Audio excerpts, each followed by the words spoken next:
রমজানের শেষ দশকের কোনো আমল আছে কিনা, কি কি আমল করতে পারি?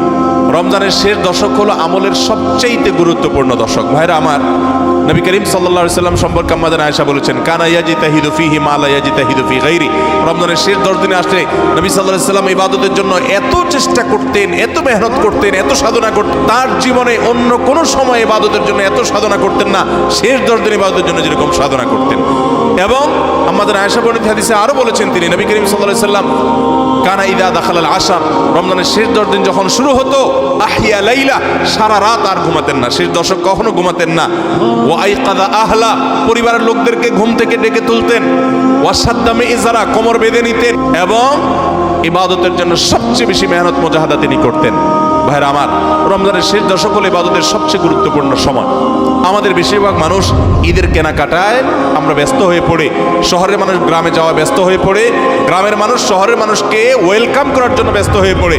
আমাদের শেষ দশকের ইবাদত হয় না। শেষ দশক ইবাদত করার চেষ্টা করবো তো ইনশাআল্লাহ। শেষ দশকের প্রধান ইবাদত হলো এতেকাফ। শেষ দশকের প্রধান ইবাদত কি? এতেকাফ। এতেকাফ করার চেষ্টা করবেন। আমরা শেষের দিকে এসে এতেকাফের কথা বলি, তখন আপনারা এটার ফজিলত বুঝেন না। নবী করিম সাল্লাল্লাহু আলাইহি সাল্লাম রমজানের রোজা 3য় হিজরিতে ফরজ হয়েছে, তার ওয়াফাত পর্যন্ত কোনো বছর শেষ দশকের এতেকাফ ছাড়েন নাই, মসজিদে এতেকাফ করছেন। যুবকরা এতেকাফ করবেন তো ইনশাআল্লাহ।